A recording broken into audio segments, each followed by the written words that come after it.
Alignment Telangana ప్రయోజనాలను పరిరక్షించే విధంగా ఉండాలన్నారు సీఎం రేవంత్ రెడ్డి.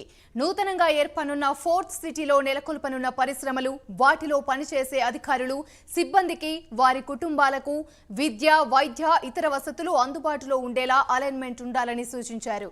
జూబ్లీహిల్స్లోని తన నివాసంలో గ్రీన్ఫీల్డ్ రహదారిపై సమావేశాన్ని నిర్వహించారు.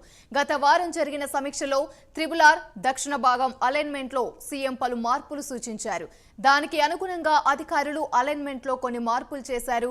అందులో కొన్ని తేడాలుండడంతో మరిన్ని మార్పులను సీఎం సూచించారు. ఆ మార్పులకు అనుగుణంగా అలైన్మెంట్ మార్చాలని, అది ఫైనల్ అయిపోతే తర్వాత కార్యాచరణ వెంటనే చేపట్టాలని అధికారులను సీఎం రేవంత్ రెడ్డి ఆదేశించారు.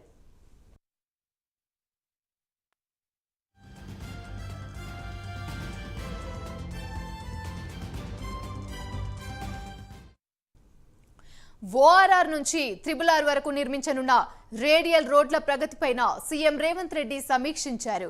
ప్రతిపాదిత రేడియల్ రోడ్ల ప్రాంతంలో ముందుగానే భూ సమీకరణ, భూసేకరణ చేయాలని సీఎం రేవంత్ రెడ్డి సూచించారు. అభివృద్ధి పనులకు భూసేకరణ చేసేటప్పుడు మానవీయ కోణంతో ఆలోచించాలని, భూ నిర్వాసితులతో సానుభూతితో వ్యవహరించాలని సీఎం రేవంత్ రెడ్డి సూచించారు. సాధ్యమైనంత ఎక్కువ పరిహారం ఇవ్వడంతో పాటు ప్రభుత్వ పరంగా అదనంగా ఏ విధమైన సహాయం చేయగలమో చూసి అలా చేయాలన్నారు. డ్రై పోర్టు నిర్మాణం విషయంలో మచిలీపట్నం, కాకినాడ రేవులను పరిగణలోకి తీసుకోవాలని సూచించారు. ఏపీ ప్రభుత్వం ఏ మార్గానికి సుముఖంగా ఉంది, తెలంగాణ ప్రయోజనాలకు ఏ రకంగా మేలు జరుగుతుందనే విషయంపై ప్రాధాన్యతలోకి తీసుకోవాలని చెప్పారు. ఇవన్నీ అధ్యయనం చేశాకే గ్రీన్ఫీల్డ్ హైవేకు రూపకల్పన చేయాలని అధికారులను సీఎం రేవంత్ రెడ్డి ఆదేశించారు.